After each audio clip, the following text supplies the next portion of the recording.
No era conscient de que estava tan malament abans de l'operació.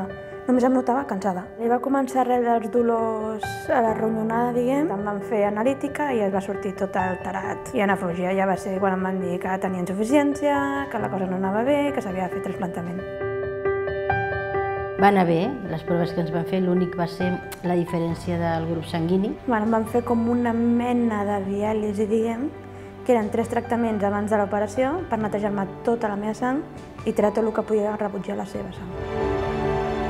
Estic contentíssima, perquè jo no m'hi he enterat, em vaig enterar a l'operació quan estava a l'hospital, no?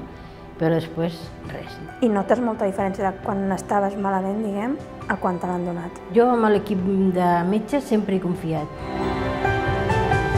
Jo sense dubte, jo el primer quan em diuen algun cas, el primer dic, de viu, si tens algun familiar és més ràpid, menys problema, menys màquines, és que és tot. Està anant molt bé. Està anant molt bé, no ens podem queixar.